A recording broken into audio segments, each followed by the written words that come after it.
Mitsubishi has made some major changes to the Outlander, and it's quite impressive what is standard with this vehicle. And we're going to take the 2022 Mitsubishi Outlander for a test drive, and you're going to join us. Welcome back to the channel. I'm Lauren Fix. This is the 2022 Mitsubishi Outlander. It looks different because it is different, both inside and out, and has a lot of standard features that its competitors charge up for. We're going to check out this vehicle and cover it in 10 categories. So before you go to the dealer and decide if you want one of these, you'll look at the competition, you'll look at the different categories, and you'll know what fits your needs properly. Now, in the description below, we will list the competitors and links to those reviews so you can do all your homework in one place, which is Car Coach Reports. We're going to cover 10 different categories: performance, handling, safety, visibility, seating, technology, features, or options. We'll talk about the design, the quality, as well as the warranty. We'll give you some cargo space information. We'll talk about price compared to its competitors. And in the end, we will give you a Car Coach Reports total. Because when you go to the dealer, they're going to try and sell you on the vehicle. That's their job. We're going to give you information so you have car smarts. So don't forget to subscribe and click that little bell because you don't want to miss anything. This vehicle has some really nice features. Let's start off with under the hood. Under the hood is a 2.5-liter four-cylinder engine with 181 horsepower. It's backed by a continuous variable automatic transmission known to the world as a CVT. Fuel economy, 24 miles to the gallon, 30 on the highway, and 26 combined. When you get behind the wheel of the Outlander, the first impression I get is beautiful gauges, easy to read, massive kudos there.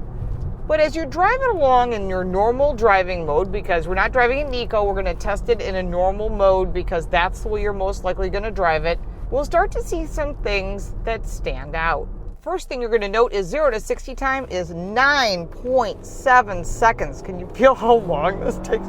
Holy moly. That's a second and a half slower than a CR-V. Okay, we're now at 60. I couldn't believe how slow this vehicle was. So we tried it on the highway and on off ramps and on ramps just to see how it functioned. And I was sadly disappointed. There's a lot of power in this size motor. They could have easily put a turbocharger on this vehicle. It would certainly make it have a little bit more power. I was really disappointed in the lack of performance in this vehicle and how loud the engine was during that acceleration. We now change it to the tarmac mode. It does not change the performance aspect of this vehicle. In every drive mode, this vehicle needs more power. Now, if you're not about power, this might be a great fit for you. But when you're looking at the competitors in the category and you're looking at what you're getting for the price, it is an important factor to keep in mind. One other thing to note is the towing capacity has an interesting range from 1,500 pounds, which would be a bumper hitch, up to 3,500 pounds, but I wouldn't tow 3,500 pounds with this vehicle because I don't believe that it's going to be capable of hauling that much and still have enough get up and go, because you need torque in order to get a vehicle that's hauling a trailer to get going. So probably think of the lower end when it comes to towing. When you're looking at performance overall, this vehicle earns a 6. There is a lot of improved handling on this vehicle because of the Nissan underpinnings, and that is a very positive thing because Nissan is now working with Mitsubishi to give them better vehicles, and that is a massive plus for the brand. It's much quicker steering. There's shift by wire, which is a big improvement. This vehicle is available in front-wheel drive as well as all-wheel drive. Mitsubishi calls their all-wheel drive system Super All-Wheel Control. The Launch Edition is all-wheel drive, optional 20-inch wheels, and a pretty comfortable ride. Because of the handling on the new Outlander, which is much, much better than the previous generation, which was not so good, this is a massive jump and will make your driving experience much improved. Good power in the corners. It does do really well on the low speeds. Just overall, that effort for that 0 to 60 is just not that great. Handling on the Outlander earns a 7. And that's pretty darn good, considering that was a big, massive improvement, improved braking. It's still a little loud in this cabin, but they did a good job. When it comes to safety, there is a suite of advanced driver's aids that are included, and that's the forward collision warning, which warns you of any impeding collisions and will actually intervene with the brakes. Blind spot monitoring with rear cross traffic alert, rear automatic braking, so it'll stop the vehicle so you don't back over something or someone. Lane departure warning, which alerts you of drifting out of the lane. Rear parking sensors for obstacles around you. Driver attention warning in case you start to fall asleep or the vehicle senses that you're not paying attention or you're fatigued. It'll send you a warning that you should maybe take a break. The one thing I noticed was a little frustrating was the adaptive cruise control and the lane centering. It didn't work as well as it could, and that may be something that'll be changed in the future. We are getting vehicles early in production, so I expect there will be some changes. Now, you will note here that there are different features that you can turn on and off. When you press the button on the right of the steering wheel, it is a green circle. We'll show you that in features, and then from there you can go into each of these features by pushing the OK button on the left side, where you can pick your lane departure warning, how you want it to be set up, blind spot detection, emergency braking, front and rear, and all these can be adjusted right in front of you. When you're looking at safety for this vehicle, they've done a lot. There's a few other features they could upgrade, such as I said, the cruise control, the lane departure warning is a little bit sensitive, and they need to get rid of that horrible beep that sounds like 1980s in a video game, something like Pac-Man. But for safety overall, this vehicle earns an 8. When it comes to visibility, it's actually part of safety because 80% of your driving decisions are based on visibility. So looking out the front, you have quite a large front end that does kind of limit how you can see the ground in front of you. Now, yes, you can raise the seat. That's a personal choice. But when you're looking at the sills, this is looking at the ground out the side. This is a pretty good height. I give them a lot of credit for that. Where there is a negative is looking out the back. You can see those third row headrest posts. Those are large and they're in the way. So if no one sits in the third row on a regular basis, your best bet is to take them out and store them. And yes, they have to be removed, and we'll cover that in cargo. It's an important factor to know, but it does not impact visibility as far as a rating because that has to do with seating. Now, and that we'll talk about in just a second. When you put the car in reverse, you do have the tracking, so when you go left or right, you can see on a backup camera. They did a really nice job on that. And again, this is part of Nissan's technology, so you do have, you can hear that, an around view camera, and it does give you warnings so you don't hit anything. So I give them a lot of credit for that. When it comes to visibility, this vehicle earns an 8. When it comes to seating, one of the most important things is where you sit in this car, which is in the driver's seat for the driver and for the passenger, equally as important. One thing to note, there is adjustable height seat belts right here. You can move the seat belt up or down depending upon where you would like it so that seat belt doesn't cut your neck. There is 8-way power seats on our SEL trim level and 4-way on the passenger side. So basically you can go back and forth and the back of the seat can go up and down.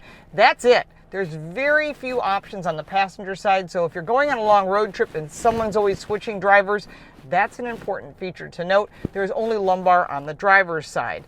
Let's take a look at the second, and I'm going to attempt to cram myself into the third row, and you'll see why.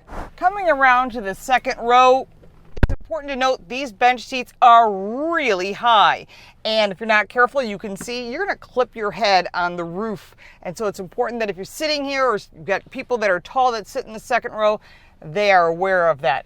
One thing also to note on the passenger side that I do like are these manual shades. Again, this is in the SEL trim level, so that might be something you want, especially if you've got a baby back here. 2 child safety seats, although this vehicle does hold 7. So remember, child safety seats need to have that latch system, so only 2 can fit back here. I'm 5'8", and I set this seat for me, and there's a little bit of leg room here. Not as much as some of the competitors, so it's important that you set the seat and see if everyone fits in your family comfortably. There's a pocket in front here as well as 2 additional pockets behind each seat. Very nice for putting your goodies. You've got vents behind the center console as well as 3-stage heated seats just like the front. And the front also has a heated steering wheel, so those are all real niceties. There is no ventilated seating available in either case. But third row heated seats that are 3-stage are pretty impressive, as well as a climate control. So this is a 3-stage climate control, which is a very nice feature, which we'll be covering. Now, if you want to get to your cup holders in the center, there's really little space here in the door other than just the door handle and the window lift and a speaker. When you pull this lever, you can then get the cup holders. The seats do recline, which is good for child safety seats, but you have to lift up in order to get them to recline. They recline just a little bit up and back. Always good for that space for the third row. And we'll check that out, and then we will give you a Car Coach Reports rating. To access the third row, you lift up on the lever, and the seat moves forward, and then you can get in. Once you're in the third row, there is very little room, and if you're all legs like me, this isn't gonna work great for a dog, golf clubs, luggage. I don't know, you have to be pretty small to fit back here, and certainly no child safety seats. And this is much smaller than the competitors in the category. So if you really need a third row and you need more room, you might want to look at some of the competitors. Now, when you slide the seat back and you lift up on this, you will find there's very little room. And these gigantic headrests are good for taller people. But again, you've got this problem with no room, and my knees are literally up against the back of the seat. There's no room back here. And actually, it's kind of disappointing, but there is storage, and there's also a cup holder back here, and teeny little portholes. And we'll discuss that in design, that this is such a small window. I'm really surprised. Now, I'm 5'8". Again, like I said, I'm pretty close. If you're any taller than me, or you're more torso than I am, you're not going to fit back here. But when it comes to seating as a rating overall, for this vehicle, it's a 6. When you're looking at technology, standard is an 8-inch screen. This is a 10.8-inch screen. And it has a Bose premium audio system, which is really nice. Now, all the features are easy to use, and the interface is also quite easy to figure out. You get your satellite radio as well as your other sources, which include AM, FM, which I appreciate the fact they have AM, Bluetooth audio. You can connect your USBs, your Apple CarPlay, and your Android Auto is in here and can be customized. So I think they did a really nice job when it comes to that. When you're talking about technology, you're looking at the phone. Obviously, it's a simple connect. You've also got all of your other settings here down below. They're actual buttons for volume and for adjusting your tuning. So you've got your audio set up here, and then you also have your menu, which allows you to customize it. And I give them a lot of credit for that. On this side, you can have just a clock. You can customize your menu. Another option would be to put in all of the things you might need, like traffic or satellite sports, fuel prices, stock prices, whatever it might be. The map itself is a bit dated, which is kind of frustrating. I'm kind of disappointed that you can still use your fingers, though, to get to places, but it looks good. I think they did a really nice job. It's a little bit slow compared to some of the competitors. When you're just looking at the map itself, you can set up your home or whatever you need. Nothing unusual. For the camera, it is an around view camera as well as a backup camera, and it does have all the safety features built into that, and I give them a lot of credit for that as well. I will say one thing, the beeps on this are really annoying. They sound like an 80s video game, but again, you might love that. That's totally up to you. There are a lot of standard features that are on this 10-inch screen. Again, this is the higher trim level. When you're looking at the technology for this vehicle, I give it an 8. There are a lot of features or options available on the Outlander, as well as multiple trim levels, the ES at the entry, SE, SE Launch Edition, SEL, and the SEL Launch Edition, which we have. There are a lot of really nice standard features. To the left side of the steering wheel, you'll see that it's nothing unusual. You can adjust all of the settings in front of you, and I'll show you that in just a second, as well as the different menus and do your audio system here. On the right side of the steering wheel, you've got your cruise control as well as your safety button, and when you press that, all your safety features can be changed and adjusted as needed. On the left side of the steering wheel, you've got your regular stock, which includes your lights and your shift down if you think you need a paddle shifter. On the right side of the steering wheel is the upshift as well as the wiper blades, front and rear. In front of you, when you turn that little dial, that's your safety, and you get all the different information you would need is right here in front of you. Shut off that safety button, and I'll show you some of the other features that it has for the distance and all of that safety. These are really nice digital controls. I think they did a really nice job. This is probably partly due to the partnership with Nissan that they're using some of the similar technology, and that is a very smart idea. On the right side of the steering wheel, you've got a vent, and then on the door, you've got memory seating and your regular controls. To the right side of the steering wheel, you've got your push button start stop, the center screen we just discussed, and then all the ventilation here and this beautiful modern lines. And I do love the colors. I think they did a fabulous job with the design and color choices as far as making it really pretty and certainly different. And that includes this really thick steering wheel. I think they did a really nice job. making sure you've got a beefy steering wheel that you get a good grip on. Further down from your center screen, you've got your climate control, which includes the heated seats, as well as the heated steering wheel and all the rest of your adjustments. Below the climate control, you have a USB-C and a USB charging port, as well as your standard 12-volt and wireless charging. Lots of features, really, really well done. This is your standard shift lever. I call it the Prindle. It's kind of neat because it's all push button, but it still has movement to it. They did a really nice job. Further back, they have the different handling modes, which we showed you in that mode. This is the controller for changing the modes that you want, whether eco, normal, on the road, you want to go in snow or ice, or in the dirt. It has all that as well. And then you've got your parking brake and your auto hold. Behind that, you have a cup holder. Inside the glove box is just that good spot to put your gloves and all of your stuff. I'm truly a fan of the diamond stitching, and the orange mixed with this black is beautiful. Very nicely done, very inviting, and mixing it in with the orange was really smart. I am sure there are other colors, so if you're not a fan of this color combo, this burnt orange and black, I'm sure they will have another color choice for you. Make sure to look on the factory website before you make your trip to the dealer to see if there's any additional incentives or new color options. This is the power panoramic roof. It is a gigantic piece of glass. It is two-stage, and I give them a lot of credit for offering this as a standard feature in this SEL that we're looking at. I love this panoramic roof, and for features, I give this vehicle an 8.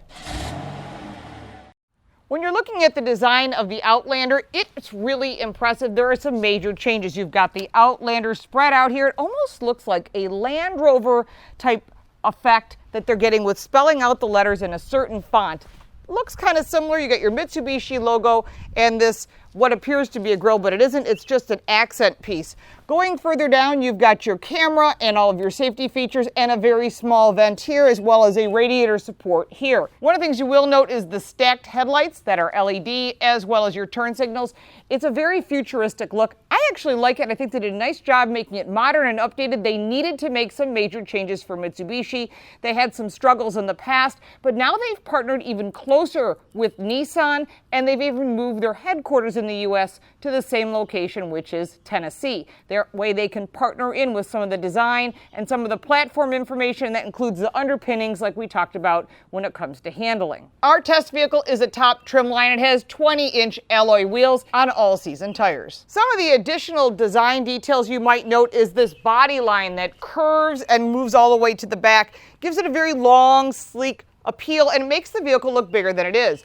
Another thing to note is this roof is completely flat, which is good for putting cargo containers on the top, and there's also roof rails, and they're aluminum, and that just makes it a little easier for you if you want to go on a road trip, because we'll talk about in cargo, there are some limitations, but this will give you the extra space that you need. There are large side windows, but one of the things that does is limits the window size for the third row, like we talk about in seating. Going around to the back, you have the LED taillights, which I think are really nice. You've got the Outlander logo here, and the trim level in this case is an SEL. Now this vehicle has some really nice design cues, and I notice a little different branding mixed in with this. You'll see almost a BMW-esque line here, but then you'll notice some of the Japanese trim designs are in here as well. Like in this area, it's got a scoop that makes you almost think, is this a Lexus? Gives you that kind of thought process. The upper wing is really nice, and the third brake light is integrated. I wish the wiper blade was also tucked up, but again, that's an additional expense, and this is a value-based vehicle, so they don't want to go crazy, but they want the vehicle to look good, and it gives them something to upgrade to in the future. In addition, you'll notice that there are no areas here for exhaust pipes. It is a 4-cylinder engine, so there's a single exhaust pipe that turns down. You can't see it. It's nice and clean, but it gives the impression of a sportier look. When you're looking for design overall for the Outlander, this vehicle earns a 9. When you're looking at the quality of this vehicle, there are some massive changes and improvements, and I give Mitsubishi a lot of credit. They had to come back to market with a vehicle that was truly impressive, and there's a lot of value built into this vehicle. Now, there are some things that I have some concerns about as far as wear and tear on the interior materials. Like, they're very soft, and there's a lot of movement in the material, and how is that going to hold up over time? Well, that we don't know yet, but it does offer a 10-year, 100,000-mile warranty on the powertrain, a 5-year, 60,000-mile bumper-to-bumper warranty, and a 5-year unlimited roadside service, and that is a great value. But overall, when you're looking at this vehicle, the components inside, the build quality, and every single aspect, when it comes to quality, this vehicle earns an 8. Coming around to the back with the third row folded, you have 33.5 cubic feet of storage. There's also your owner's manual here, and then underneath this cargo cover is more storage, including that cargo cover and more things, including the headrests, which are stored here because they have to be removed when you fold the third row down. Again, this is a space issue, and I truly think this vehicle would have been much better with just being a 2-row, but then that puts it into a different price point category. But overall, the storage on this is slightly smaller than that of like a CR-V or a CX-5 or the full list of, there's so many, like everybody has a competitor in this category, and it's good to know that. There's also the ability to put down the second row by pulling this lever, but you got to push it down, and that just makes more work for you. A little frustrating, but for cargo space, they've done a pretty good job. Putting back up the second row. For cargo space, it is a bit smaller, but it's good to know this before you go and test drive a vehicle and make a purchase and find out there's not as much space as you thought there was, and that's why you want to drive all the competitors. You may not need all this space, but you might, and it's good to know that in advance. Now, it's important to note that you have to remove these headrests in order to get the third row to go flat. You lift up and you put that down. These headrests store underneath in this cargo container area, which also has the cargo cover. So these headrests need to be stored separately. Not always true on a lot of the brands. To put the seats back up, you have to pull the lever and put these gigantic headrests in place. Now, it is important that the storage area with the third row down is very generous for this category. When you're looking at the value of this vehicle, it starts at about $21,000. We have the SEL trim with all of the goodies, which is an additional $2,700. Now, what I have to say is this beautiful white pearl paint is $700 additional. I think it's worth it, but that's a personal taste for you. All in, our test vehicle is $38,500, and it has really good value compared to the CR-V, the CX-5. I mean, literally everybody has a car in this category. The Outlander has a value score of 8. Now, when you look at all the pros and cons of this vehicle, pros, really great features that are standard, generous space in back, and a lot of technology that you don't have to upgrade to. And I really thought that was great because a lot of the competitors, you have to start buying in all these additional features, and then it gets really expensive.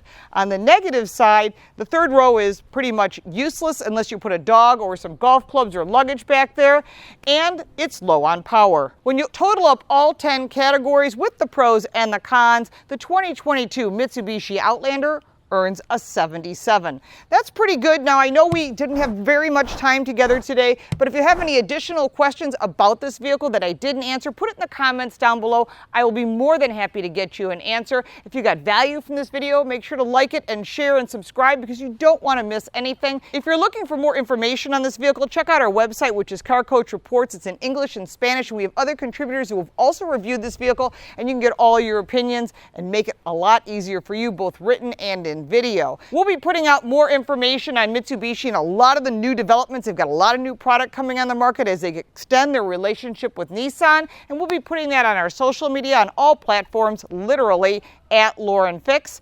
And if you haven't had a chance to hear our podcast, Total Car Score with Javier Mota and Carl Brower, we get an opportunity to interview some interesting people and have some great stories to tell you about the auto industry that you might not know. You can check that out on all platforms.